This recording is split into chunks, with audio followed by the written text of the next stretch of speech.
Hello, everybody. I'm so excited to be doing this. The titles just get longer and longer the more the year progresses, but this 2024 adult speculative fiction debut panel.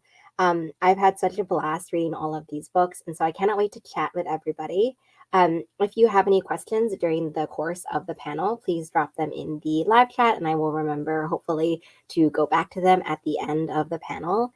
If you don't know who I am, I'm Lily, and I'm the moderator for this panel, and I'm kind of just the face behind Utopia's State of Mind on the internet. So I'm going to have our lovely panelists introduce themselves, tell us about their books, and then we're going to jump into the questions that I came up with when I was reading the books. So Amy is going to start with intros.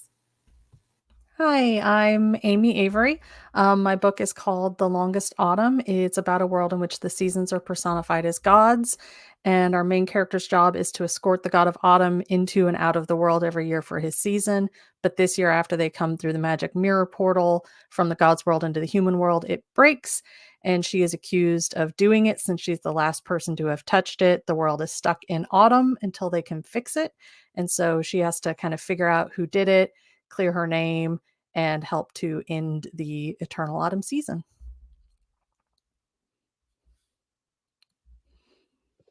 Hi, I'm Harvey Oliver Baxter. I'm the author of Fallen Thorns, which is about a boy who goes off to university, doesn't really know what he wants to do with his life, and he goes on a date with a woman and ends up becoming a vampire.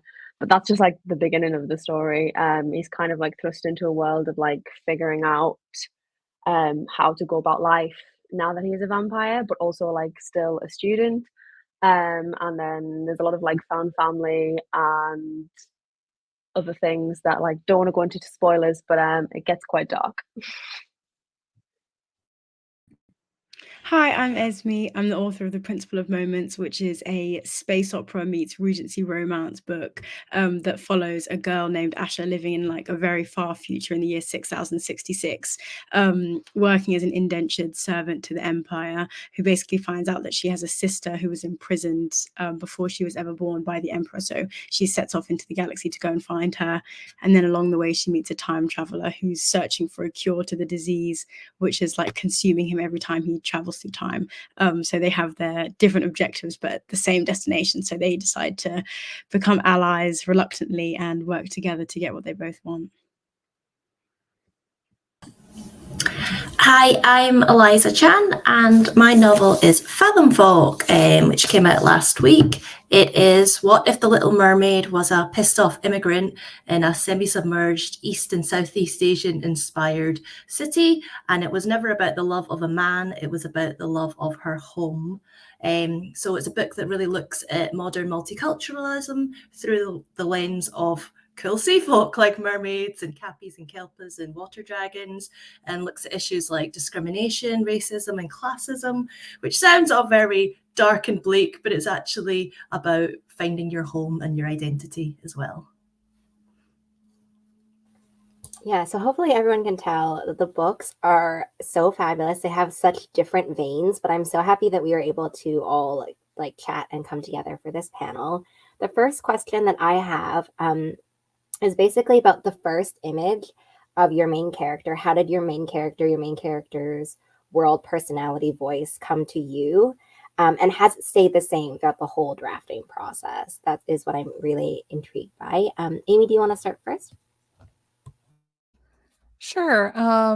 I had the idea of having a main character who was essentially a former gifted kid who kind of has this tie of her personality is her productivity and her job, and she really values this prestigious position that she's in, and that's her main driving force. And that was kind of initially the spark, and she pretty much stayed the same. She got a little more extreme, but the core of it pretty much stayed the way it was from the beginning.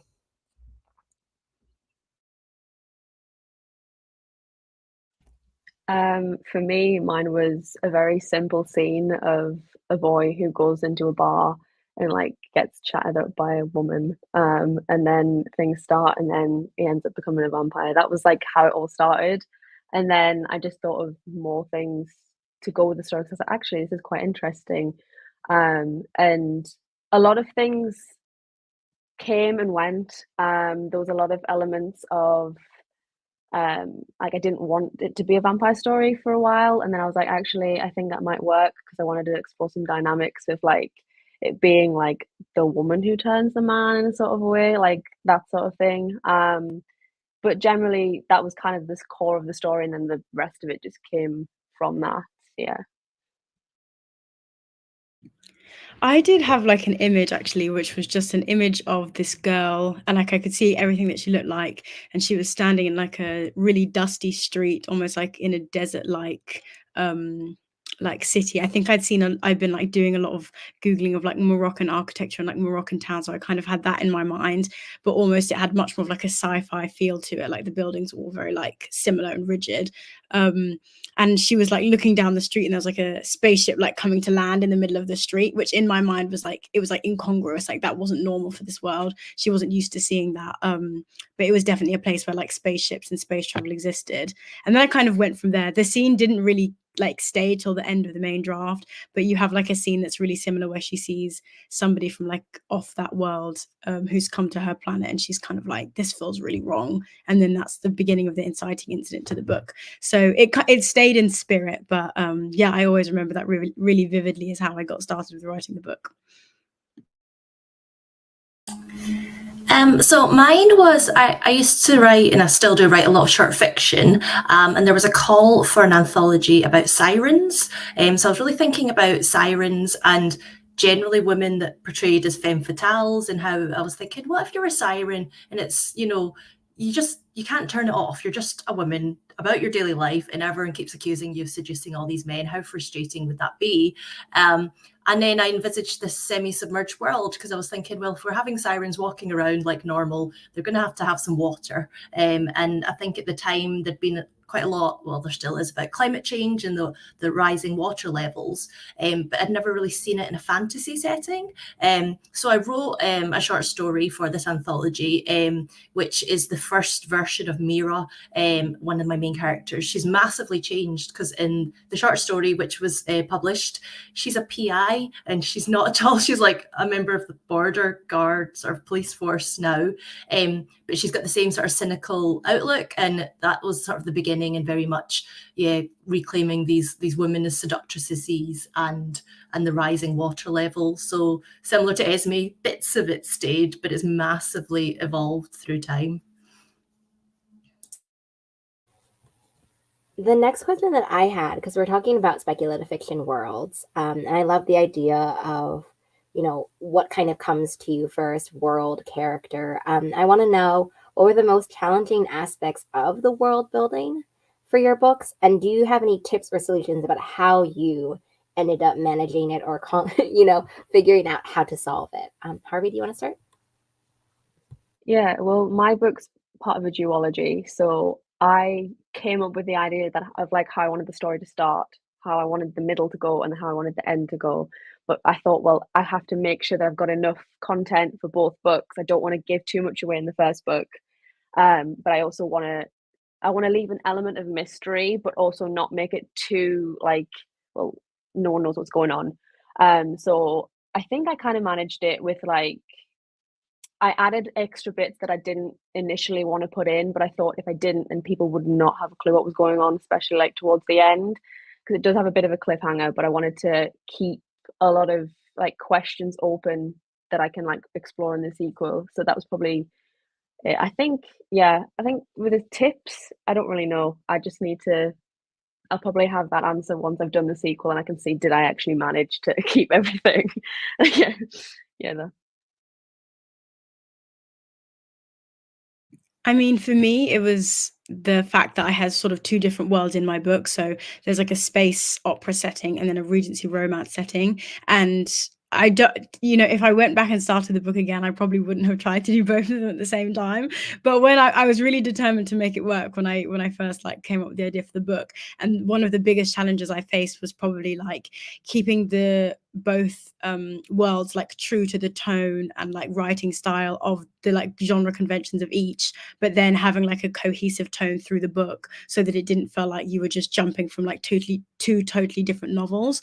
So I really had to balance it and like respect the genres that I was writing in and like the things people would expect out of those and how they would expect like characters to talk in the Regency versus in, you know, the year 6000, and like all the different kind of words you would be using in both, just because like the book is quite tropey and like the point of it is to show the love for like sci-fi but also Regency romance.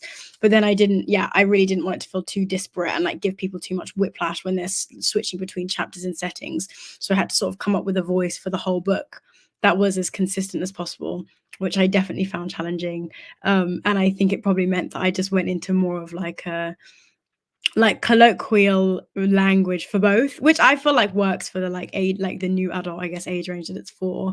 But yeah, I found it hard. And in terms of tips, I would say, I don't know, if you're gonna do like two genres in one book, make sure you've got something to link them. So at least thematically it's the same. And for me, it's kind of like the two empires in each book and like how they're in conversation with each other. Because if I didn't have that, I think it would be quite hard to like justify having both of them. So definitely think about it before you try and really genre bend in that way. I love that, Esme, that you've just gone Regency, space opera, just kiss now. I don't know why, honestly. Like, I have no explanation. I mean, I think that's the thing.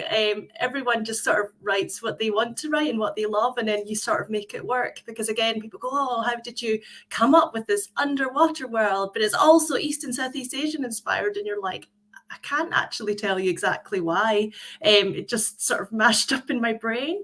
I think for me, I did a lot of research about, I watched a lot of Blue Planet, the BBC's series, because I thought that's a great way to learn about the deep sea. I can't actually go visit it. I can't even swim, never mind scuba dive. But I looked at like a lot of articles and kind of thought about things.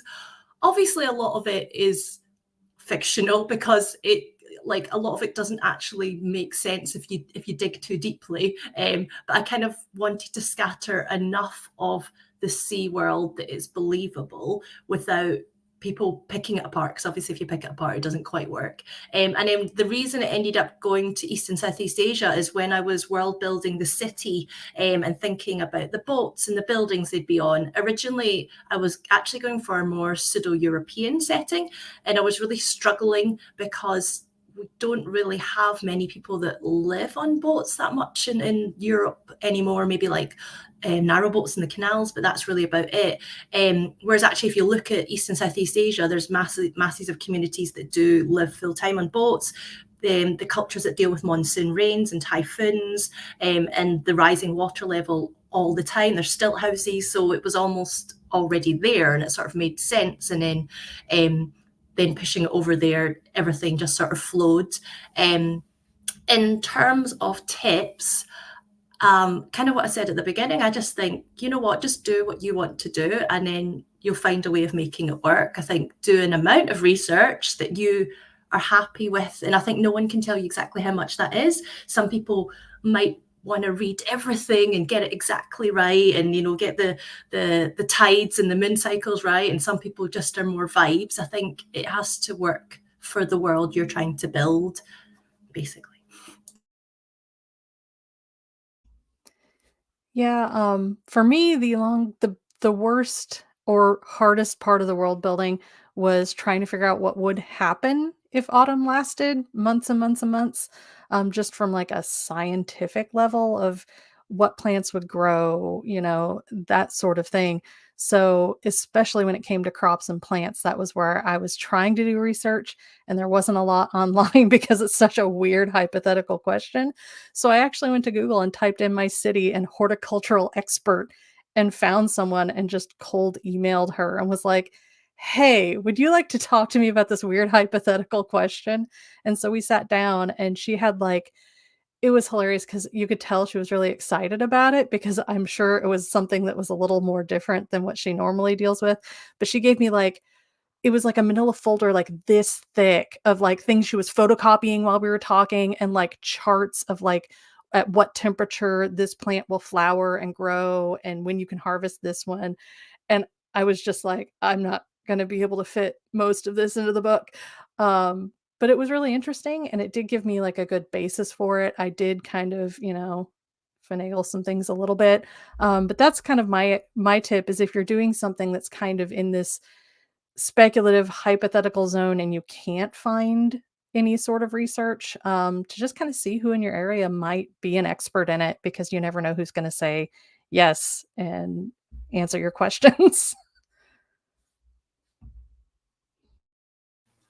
Yeah, or some things I was thinking about when everyone was answering questions was the idea or the possibility in speculative fiction for kind of creating your own concepts, your own, your own language, your own terms for things, and your own sort of. I don't know how you describe it since I'm in no means a writer, but this sort of seeds of being in terms of kind of what is populating your world. So I wanted to know what opportunities and conversations do you think speculative fiction as a genre specifically offers both writers and readers in terms of, avenues of conversation? Esme, do you want to start? I mean, I think I love speculative fiction and fantasy because I feel like specifically with speculative fiction, like one of the most classic questions we always ask ourselves as people is like, oh, what if this happened? Like the question of like, what if is such a compelling one. And like, I think one of the shows that I love like to consume, like, which is very popular, is a Black Mirror. And I think that just nails this idea of like, what if da da da da. And it's so interesting because you're kind of like, I never thought of that. And suddenly you've got this like nightmare scenario in your head, which you just can't escape because it is so interesting to sort of like gather clues from the world we live in and then try and create some like a new future out of that. And I think that's like, I think it's just so rich with like sort of questions and possible answers, and you can create such a tension between the projected world and then the one we live in, which is a really nice place to be in as somebody watching something because it feels like just within reach, which can be horrifying or nice depending on what they've chosen to like depict in that future. I think similarly, from an outside perspective, I think a lot of people who don't read fantasy or speculative fiction look at it and they think it's all elves and magic or spaceships and people blowing each other up. And I think it's such a big genre that you can have that. You can have the sort of speculative fiction that is pure fun adventure. You can have the romance, or you can have the stuff that Esme's mentioned that is asking the sort of what if questions. And I really love fantasy that uses like a setting, a sort of fantastical setting, but actually is asking modern day questions. And that's very much what I'm trying to do with Fathom Folk. Like, yes, it's a fantastical sort of secondary world city, but really we're talking about race and immigration and discrimination, the things that are happening in our world. Obviously, it's not exactly the same because unfortunately we don't have mermaids in our world, but it's the themes that kind of make people talk. And I think there's an assumption sometimes from the outside that we can only talk about those important themes if we write more literary books. But I think that's a pack of rubbish. I think you can look at that just as well, if not better, often looking at speculative fiction. I think the stuff that Becky Chambers is doing with sort of alien races and empathy is superb. You look at Shelley Parker Chan looking at gender through historical Chinese novel that you would never have thought of, but it works. And that's the sort of stuff that I love the genre for. You kind of stole my answer, which just to kind of expand on, yeah, I think that when you can kind of make the world a little more unusual or extreme or something we're not used to, it does kind of highlight what is similar in themes, in, world building, like communities and cultures and things, and also just kind of human nature. It kind of shows what is in some ways, either universal or something we want to address because kind of the rest of the world is so, what's the word I'm looking for? So, just so different that it kind of shows what is the same with our world by contrast. Yeah, I kind of agree with what Eliza and Amy said about like how it kind of speculative fiction uses like fantasy elements to kind of bring attention to like real world issues a lot of the time, especially a lot more recently as well. I think sci-fi, fantasy, and all that has done that, but it's getting a lot more prevalent now with like we're bringing up like questions about like power and what would you do with that power if you had it, and like I know sometimes it could be magic, but then you can also like translate that to like what do people do with like control in the real world, and I think it's very the genre's like diversified a lot, and I think I'm really excited to see where it goes because it brings up a lot of conversations for people to talk about things about the real world. And so that got quite dark, but like yeah, it just it's a good it's my favorite genre. I just love how there's so many opportunities for like everything. Do whatever you want, basically. Yeah, I think what everyone is also saying about this imagination is potential, right? Like, I think questioning where we will be and like who will become in the future or in other worlds if something was different are such universal questions, kind of, that we all get hung up on and like can't stop thinking about. Um, I want to ask some questions that sort of pair some books together. So I wanted to first talk about sort of godlike, extremely powerful figures. I think we see that in The Longest Autumn and The Principle of Moments. So I wanted to know from both of you, how did you create the lore and the powers behind these figures? And what conversations do they open up in your world and in for the characters specifically? Amy, do you want to start? Sure. Uh, the main thing I wanted to kind of tackle with these godlike figures was more just kind of the essence of like what makes humans human. Because what the godlike figures, what do they have that's different that kind of emphasizes human nature? So in my case, the gods are more aloof. They lack some of those human connections and relationships and kind of the deep, intense emotions that we feel. And so that kind of by that contrast kind of helped me bring those out in my main characters and also kind of show kind of what I think these, the separation of what the godlike figures would be like. Um, and that's going to be different interpretation for everybody. But in my world, that's where I went. So in the Principle of Moments, there are a few like godlike figures or like a few superpowered like figures. And I think the most mysterious ones are the like reincarnations of heroes from like an old like a mythical sort of land that was unique to a planet that's basically been lost. It was like their religion, but it was based in kind of like this historical myth similar to like the Iliad, where it's like there's a historical precedent for it, but we're like if many of the events depicted never actually happened, so it occupies that weird space between like history and myth.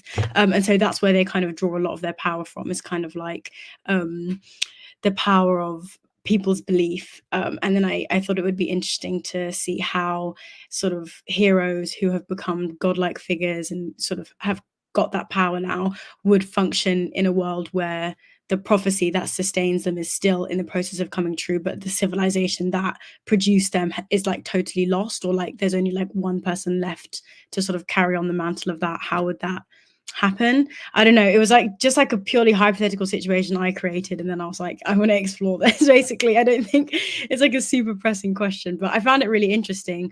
And then the other sort of godlike figure in my series is the emperor of the universe or of the galaxy, and he doesn't actually have any superpowers that we know of yet. And I'm actually writing his like origin story in the second book, which I found really fun.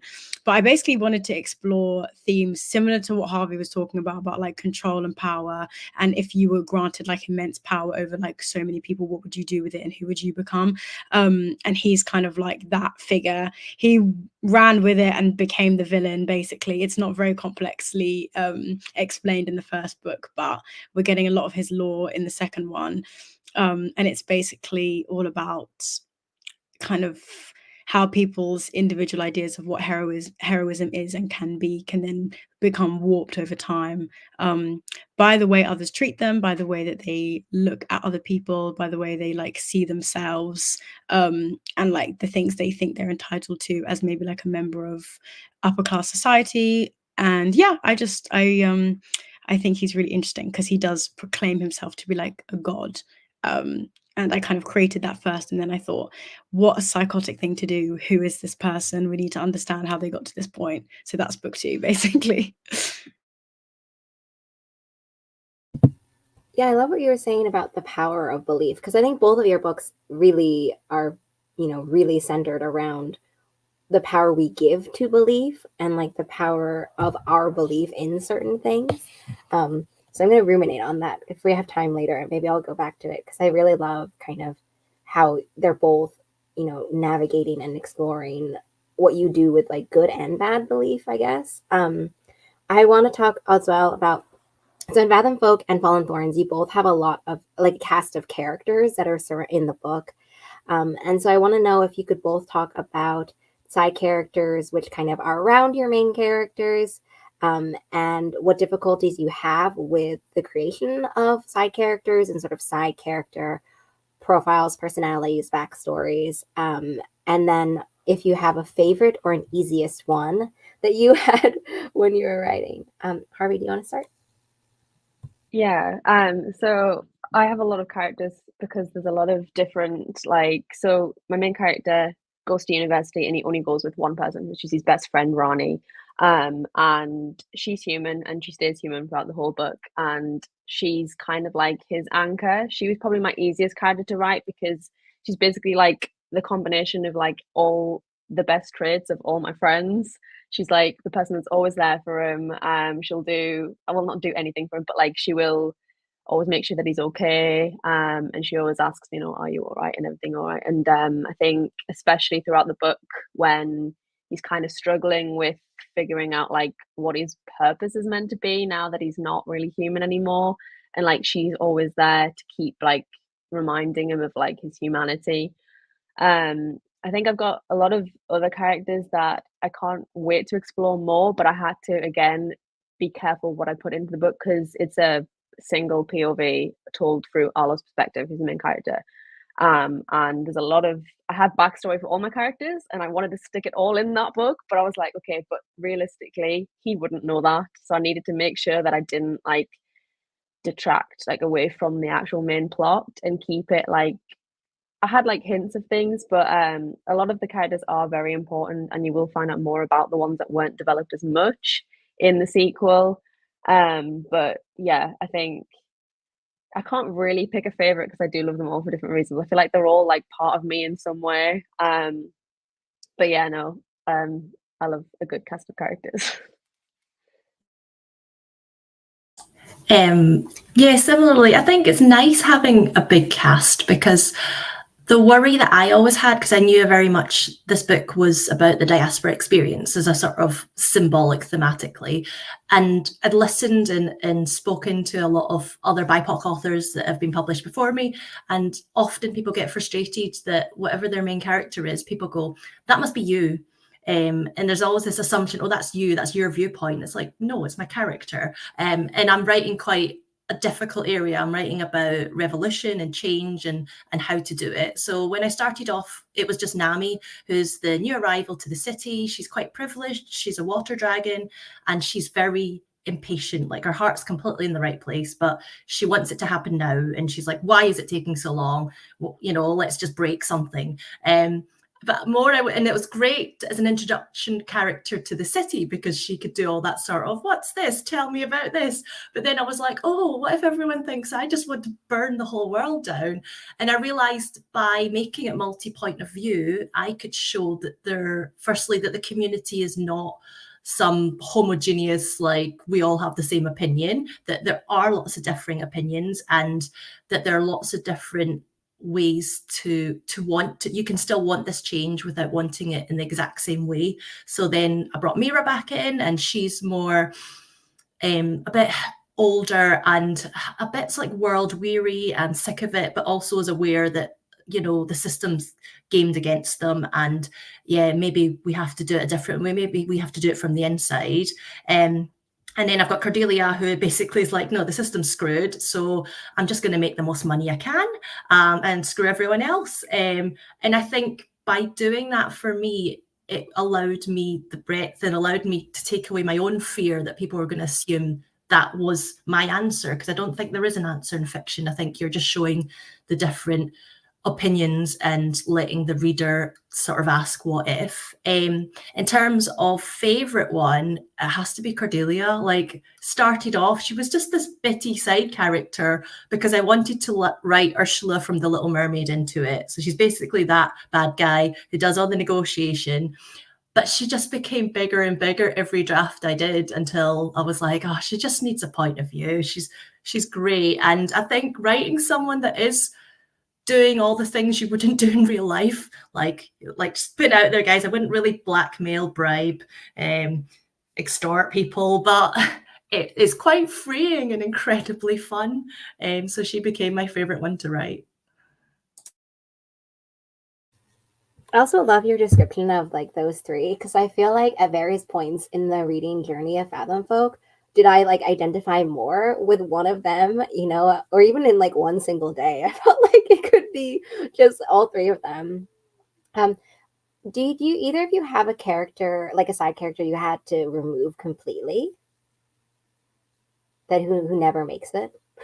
I don't have that, but there's two characters in my book that I really, really wanted to tell their backstory in that book. And it just wouldn't fit with the story. So I have written a prequel that I will be releasing at some point, which is kind of more like, it's a companion novel, really. It's not going to be like integral to the main plot, but it's like, if you really wanted to know more about these two characters, here you go. Because I love all my characters so much. And yeah, some things don't work, especially when it's a single POV, which is necessary. Like, I don't really like single POV stories, but there's a reason why I did this. It was kind of to keep in the character's head. But yeah, so I didn't have to get rid of any characters, but I definitely wish I could have developed some more. I did get rid of some. I think I had lots of little side plots, and then when it came to sort of making it tighter, there was just too much going on. So I had Firth had a brother, and there was a whole side plot there, and it was just too messy. So he's sorry, brother, he's just gone. And yeah, a couple of other characters that are now named as the neighbor or the bartender actually, had names and backstories, but it just got cut for length, really. I just want to remind everyone watching that if you have any questions, you can put them in the live chat, and I will, or the chat, not the live chat, in the chat, and I will remember to go back and pull from those for a little bit later on. I wanted to ask about sort of book ones in series. So The Principle of Moments and Fathom Folk are both book one in this series. I also didn't know that Fallen Thorns was a duology, so also Fallen Thorns is the book one as well. And so I basically just wanted to know how book two is going, right? How's it been going, and also what opportunities or challenges are you looking forward to or dreading, I guess, with book two? I know we all have kind of like talked a little bit about things we want to do in book two, but I just wanted to like offer a space for communal kind of like upset and scare feelings about book two. Esme, do you want to start? Yeah, I mean, I've said this to like everyone, but I'm finding the process of the second book so difficult. And like, I don't really know what it is, because I feel like I know everything that I want to explore, but I've just come at it from such a weird angle. And the part that I've weirdly found the most fun, because I was like, do you know what? Something here is not working. And I felt like it was my entry point. So I was like, let me try something new. So I started writing like the origin story of like the villain.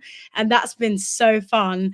But I guess one of my anxieties about that is that it's like, it really is like a cold open. So like for the first maybe like 3 or 4 chapters of the book, it's like characters that we don't know, or they're characters that we don't know. It's kind of like you don't really know what's going on.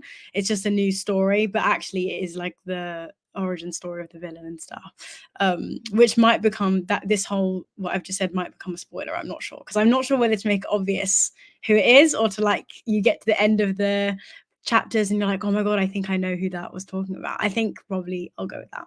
But yeah, and I'm really enjoying sort of it being a middle book, because for ages that really scared me, because I was like, how on earth do you tell like a really engaging, like fun adventure story without wrapping any of the big plot points up and like really making it feel like a launch pad into like the final third act. And I was talking to a friend about it, and she's like a huge reader, because sometimes I feel like as an author now I get a bit distanced from like really calling myself a reader, just because I don't have as much time to read anymore. But she's like my friend who reads, like she's one of those people who reads like 300 books a month, and I'm like, I don't know how you do that. And she was like, oh my god, no, middle books have always been my favorite, because nothing happens, it's just the characters running around having character development. And I was like, oh, okay. Like, I didn't realize that was allowed. But also when I thought about it, I was like, do you know what? She's 100% right. So I'm kind of using that sort of her love of middle books to kind of be like, do you know what? It's totally valid for me to just write basically fan fiction of my own characters for like a whole book, and then we can wrap things up towards the end, basically. But I just want it to be like a really fun time, because that's like my whole thing about this book. It's kind of similar to what Eliza was saying, like there are some dark themes, but for my book I just want it to be like it's an adventure story at its heart. Like I just want to take people on a journey, have loads of fun, have laughs. So I'm kind of looking forward to doing that in book 2, and that's given me a better like scaffolding to put the story on, and my deadline is like at the end of the month, so hopefully it's working. Good luck, Esme. For me, so mine's a duology rather than a trilogy, so it is really trying to wrap everything up in this book.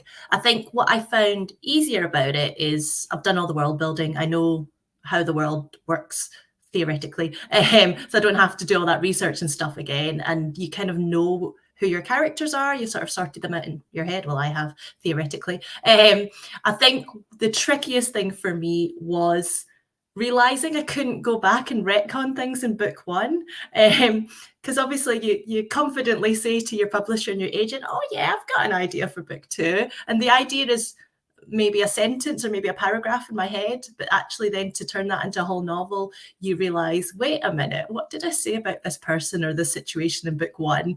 And you have to go back and look. And I have like a multiverse of drafts in my head. I can't actually remember which version is the finished version sometimes. So that was quite stressful, thinking, can I actually pull this off when I can't go back and edit book 1 because it's done and dusted?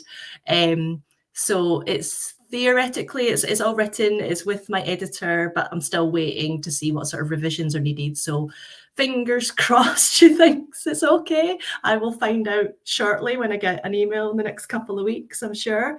I think the nice / dangerous thing about it being the last one is I really just wanted to murder everyone because I could. Don't worry, guys, I haven't murdered everyone, but it's so tempting, that power, because you're like, well, it's done now. It's just me.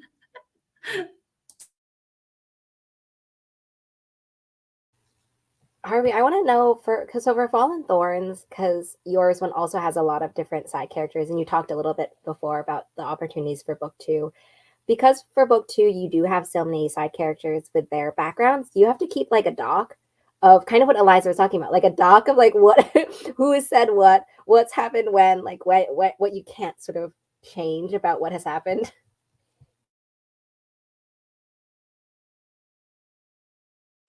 Sorry, my mute button broke there. Yeah, that is exactly the same as Eliza, because I think when you finish your book 1, you're like, right, that's done and dusted, and you think it's all done, and then you realize, actually, I've got to finish the story now. And it was, again, just making sure that I want to make sure that all, like, I tie all loose ends and make sure that, like, all questions that I left open in book 1 are answered in book 2. But I also want to still keep it as like developing the story and not just being like the final book, so here's everything concluded. So I think I'm not finished with the draft, but I think it's going to be a lot longer than I thought it would be, because there's some things that I had to cut from book 1 that need to be in book 2 for the rest of the story to make sense. Because I've got a lot of like developing to do with the origins of the vampire stuff, because I kind of twisted a lot of things and made my own lore, and I need to make sure that I like again stick with that. I've got a lot of notes. I've got like an entire notebook filled with like everything that I put in the book and everything that made the final version. But yeah, I think I'm excited to explore a lot of origin stories, specifically for one of like my older vampire characters who's like quite important in the first book, but then you get to hear more about like her story and her journey as to where she got, like how she got to where she is now, and like discussions about like humanity and like how you can still hold on to that even after like 250 years. So there's a lot of exciting things that I can't wait to finally get done. But yeah, it is quite stressful to make sure that like the story still flows as one story. Yeah. Yeah, like in book 1, vampires can't have garlic in book 2, but they can if it's in guacamole. um so we talked a little bit of already about sort of a difference or 2 different settings. I want to talk a little bit because in The Longest Autumn, I think you have this really interesting balance between very much fantasy, but also a lot of mystery and investigation and like sleuthing, basically. And I want to know how you balance that genre blending. Do you sort of draw from the mystery genre and conventions and stuff in a fantasy world? Was drafting the mystery elements in that one kind of different to you than other projects or other sort of conceptions of the world and the fantasy elements as well? And sort of about red herrings, right? Because in a mystery story, you'll have a lot of kind of dead ends and red herrings and stuff. And how was that to create in this fantasy speculative fiction world? It was hard. Mysteries are really hard, y'all. It was not actually as big of a plot point in the initial concept, the initial early drafts, and during beta reading, agent editing, etc., we kind of beefed up that plot, which meant I had to reapproach how to construct the story. I read a lot of mystery, but I had never written one. And so I had to go back and reread some, read some new ones with more of a critical eye and kind of analyze how they did it. And then I did the whole like, the meme of the cork board with like the red string. I had that on my computer. I found a like flowchart software and had like, okay, here's this person, and I had to give every person a reason to do it and the way to do it, and then kind of outline those at some point in the story so that you would start to go, okay, well, this person could have done it. So that's kind of how I approached the red herrings. Was just to make sure that every person could have done it. But it's very, very difficult, and it took multiple passes to get it kind of balanced, to where you have enough red herrings but not too many, and that sort of thing. And I don't know if I would ever do it again. We might be staying away from mysteries. That might have been too much for me. But I would recommend trying it at least once, because it is a very interesting process to learn. Can I ask, Amy, because we were all talking about sequels and stuff, and yours is a standalone, like, would you be interested in writing more within that world, or has the whole mystery thing done it for you and you're ready to move on out of curiosity? I do love the world, so I would not be averse to revisiting that world if the publisher would let me. I don't think I would tell my main character, Tierna. I think her story is done. So I think it would be a spin-off set in the same world, maybe the lore of the gods beforehand, or a spin-off with maybe a side character who didn't get as much screen time and give them their own story. But I do love the world building that I did. So there are no current sequels in the works, but I would not be opposed to them in the future. Like the longest winter, the longest spring, the longest summer. Yeah. I also love for The Longest Autumn, kind of what you were saying as well about the red herrings, but you also do such a great job of not only if they could have done it, but also if they would have wanted to do it. Do you know what I mean? Like that layer of not ambition, but like motivation, right? Not only if they could have even done the deed, but would they have wanted to? I thought was really fascinating. And I also like read mystery stories like Brain Cells Zero, basically. So I totally was sort of loving the aspect of what you're playing with in The Longest Autumn. Thank you. Oh, my phone fell asleep. Okay. So I also something that Harvey, what you were saying before about vampires and vampire lore and my awful garlic joke, but I wanted to know when you, since you're taking on vampires, which has such like a long history, so many different versions and images, and you know what they can do, what they can't do, which is I love how you played with that in Fallen Thorns. But I wanted to know when you were conceptualizing the story, how you sort of came up against all of everyone's images and portrayals of vampires, and what you know, conversations, things you wanted to talk specifically about kind of the vampire figure. Yeah, I think I really took a lot of creative liberties because, like, I read and I have seen a lot of like vampire stories, but like a lot of time the story is very similar, with the sense of like when vampires turn into vampires, they suddenly become like perfect and cured of illnesses and disabilities and flawless skin and all that stuff. And I kind of hate that. And I wanted to make sure that like I kept like the characters still remain like who they are. Their personality doesn't change. Well, there's some aspects to the book that happens, but that's like separate. No spoilers. But generally it doesn't like affect you in that way. If anything, I kind of compare it to more of like a parasitic sort of zombie sort of disease infection as opposed to like a magical you are now immortal. I mean, the characters are immortal, but there's a little bit more of a like scientific element. Again, I can't back it all up by science. I'm not saying that there will be some sort of parasite that turns everyone into vampires in the future. But yeah, I think I've never actually read Dracula. I gave up reading it, which is kind of bad. But I have read Carmilla, and I definitely think I didn't realize it, but I think I did take a lot of influence about like the manipulation sort of aspect and like being like drawn to things, which I suppose works in a lot of vampire fiction, but that was kind of what I wanted to focus on more about like the power dynamics and like questioning yourself a lot and not knowing like, am I in control right now? But then there's also elements that I wanted to discover with like how vampires are generally quite like sexualized in a lot of fiction. You know, it's very like, you know, you are drawn to the mysterious vampire, and which is fun in a lot of aspects. But my main character is Erois, and there's not many aromantic asexual stories out there, especially not in like fantasy, or like urban fantasy. So I wanted to really explore, you know, the expectations of like what people expect to read when they hear like a vampire story, like, oh, and it's like, actually, no, it's like people can be in these worlds, and you can still be a vampire and not have to like be all sexual, really. And I think that was probably one of my favorite things that I got to do, and I wanted to like get that as like a main point for the story. Yeah.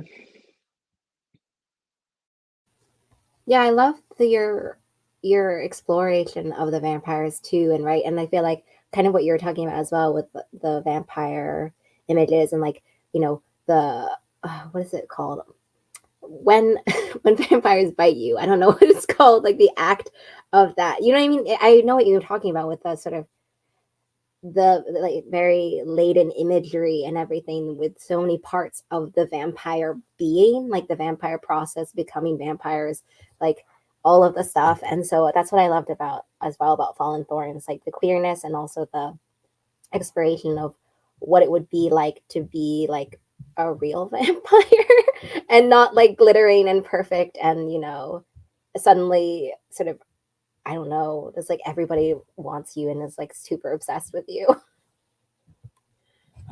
Um, I want to know from all of you about some speculative fiction books which has made an impact on you in your journey as a reader or even like a writer, but basically speculative fiction books that mean a lot to you. Liza, do you want to start? Oh, sorry. I think in terms of specifically of Fathom Folk, the books that really mean a lot to me and sort of gave me the confidence to write it. The first one would be Jade City by Fonda Lee, simply because I feel like the sort of tag of like Asian fantasy is becoming like more and more popular, which is super exciting, but a lot of it feels very sort of historical, sort of wuxia related. And then she came with this modern contemporary city full of magical gangsters. And I just thought, and it's so popular and it's so brilliantly written. And I just thought, oh, she can do that. I can write what the heck I want. So it gave me a lot of permission to just go with it, even though it doesn't neatly fit into a subgenre. And I just think, yeah, she's such a brilliant writer. And the other one, a perennial one, is N.K. Jemisin, the Broken Earth trilogy, because it's just superb. It's so well written. It doesn't hold you by the hand. You have to figure things out. It broke me. It broke me and remade me. And I just think, wow, if I could write like, that's the ambition one day, to write something as superb as that. But also, it wasn't just me that thought that way. Like she swept the Hugos for all of them, so it shows that other people love that too. And there is a space for diverse voices, and there's space for diverse storytelling, and just doing whatever you want to write, and hopefully finding your audience.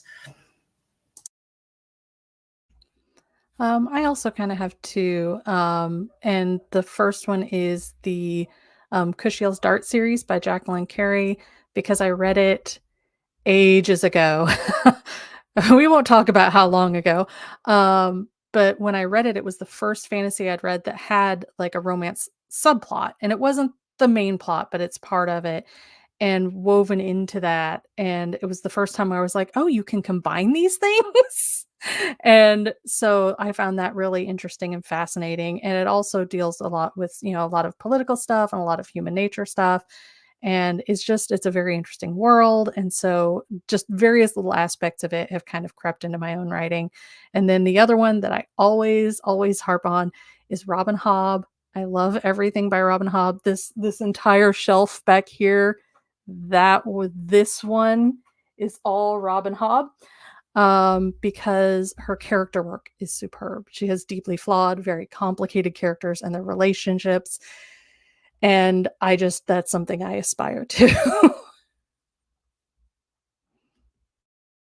Yeah, this is amazing. I can't believe we all have the same taste in books. The Greenbone Saga is one of my favorite series ever. So like Jade City, always. I like how it explores the complexity of humanity as well. How like you're not like it's not like a hero story. Like it's very morally grey, and although you want to root for a lot of the characters, you're like, wait, but they did that, and you're like, but well, we still love them. And I love Robin Hobb too. I am slowly working my way through The Realm of the Elderlings. I think I've read the first two trilogies. I'm trying not to go through it too fast because I don't want it to end. But yeah, I think I'm going to try and get the next trilogy read by the end of this year, hopefully. And then also for me, the Atlas series by Olivia Blake. I read the Atlas 6 a long time ago before it was like traditionally published and everything, and I just thought it was the character work that she did was like something that I'd never like read about before. How you had like six completely different characters who all had these different levels of power and all that, and it's like, what do you do with that power again? And then when you're all brought together, and you're in like a confined space together, and like allegiances and how you get on with each other and what you end up like, how personalities clash as well. And I just really, really, really loved how that whole trilogy like ended. I know a lot of people didn't, but I thought it was brilliantly done. And I suppose there's a little bit of influence in my stories by like just I can't really describe it, but I just feel like Olivia Blake definitely did have an influence on the way that I like wrote my book, I think. And then also I have one more recommendation, which is Hell Followed With Us by Andrew Joseph White, which is like a YA horror trans story about a lot of like religious guilt and biblically accurate angels. So really recommend it. I literally love every single book that was mentioned in that discussion, but the only one I haven't read is Hell Followed With Us, but it's like right at the top of my TBR, and I'm like so excited to get to it. I saw it in Forbidden Planet the other day, and I was like, oh, I need to buy that.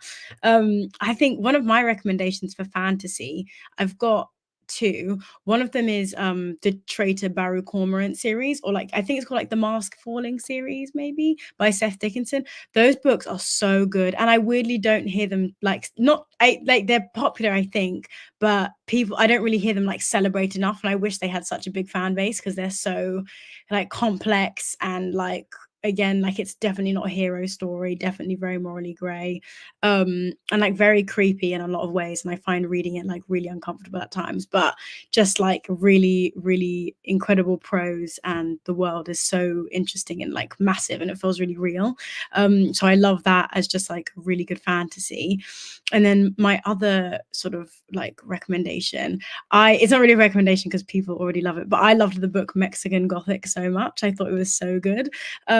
And again, I just loved how there were like so many different genres in that, like horror, there was also like romance, and yeah, I just loved every second of it. And I think I was surprised by how like short it was with the page count, but then how like engrossed I was in the story, and I didn't want it to end. So I take that book as like a reminder to myself that it's okay to write short books. So like and you can fit a lot in there. So yeah, I really love that. Yeah, I just want to echo like everything every author everyone is saying. I love also how like Fonda Lee and N.K. Jemisin are like such they have such interesting world ideas that are so different. You know, it's like magical jade fighting and then like killer birds. And and then it's kind of like sentient cities, and then it's also this really intense sort of other fantasy magical whole world with like giant stone. You know, and it's just like the world building ideas for those two authors specifically as well are so varied, and the way that it like can make them all work. But yeah, I love all of the everyone's ones as well, like Mexican Gothic and the mushrooms. um and this yeah. I wanted to maybe end with a question which is, what would you want readers to take away from your book if they took away only one thing? And I will mention the thing I've taken away from the Principle of Moments is that I've never seen Treasure Planet, but that's how you keep explaining it on TikTok. And I'm like, I feel like I really should watch it now. What are you doing? You need to go and watch Treasure Planet. It's so good. It's such a like, I feel like, because it's like, I wouldn't call it a hidden gem because loads of people know about it, but I do feel like it's slightly fading out of existence, and that worries me. So we need to, you need to be watching it so we can keep it alive. Like, come on. Yeah, I'll single-handedly bring it back. I'll be Yeah, like, exactly. It's you and so me good. together. It's so good. Just like a comfort watch, like a Sunday when you don't have anything else to do, like just put it on and like settle in for just like the most wholesome space adventure. I love that movie so much. Do you want to start, since we were chatting about Treasure Planet, with what would be the one thing, if one readers could take only one thing away from your book, what would it be? I mean, I think what I wanted to do with the Principle of Moments was just write something that was so kind of like crazy and so wacky that people just couldn't look away from it, because they're kind of like, where is this going? What is happening? What is she trying to do here? And like with characters that were so like lovable that you just wanted them to succeed through the strangeness of like the like conceit of the story and everything. So I think, I don't know if there's like a lesson I'd want them to take away, but the feeling that I would want them to have, because I think there are a lot of different things I'm trying to say, so I wouldn't want to say just one, but I think the feeling I want them to take away is just like, oh my god, I couldn't put that down, that was like the craziest adventure ever. And to be able to like totally see all the different scenes in their mind and have like a proper movie in their head while they were watching it, because it's just like vivid and really really fun, and I just want people to have like a really great time with like the full emotional roller coaster while they were reading. So that was my goal. I think mine, I very much want people to have some sort of strong response, which sounds so vague, but I think because there's so many characters and they've all got different motivations, I know you're not going to like all of them, but I want you to either love them or hate them, but have a conversation. Basically, it to be a jumping off point to have a conversation about what is happening in the book and what would you do in that situation, and then thinking about our world and the sort of the relationship and the similar themes. And I don't have the answers, but I think the most important thing is that we talk about these things and we don't just hide our heads under a stone. And sometimes fiction and fantasy is a way to start that conversation.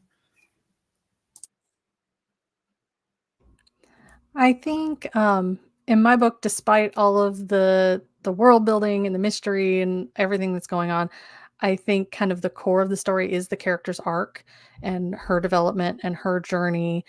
And so I would like people to kind of maybe reflect on, her arc and her, without getting too spoilery, the want versus need dynamic of, when you have a pursuit of this goal and maybe realizing that that may not be the actual goal that you need in life. Mm-hmm. I think for me, although it's mainly a vampire story really at its roots, but the main goal I want people to take away from my book is the fact that like love itself can manifest in lots of different ways, and they're all like equally important ways as well. And I think the message of you might feel different, but you're not weird, and I think there's a lot of discussions to be had about like feeling like an outsider, which can link to like becoming a vampire in the new world and stuff like that, but also just not really knowing where your life's going, but realizing that actually there's a lot of people there for you, whether you realize it or not. And then also don't take advice from weird voices in the shadows. I don't recommend it.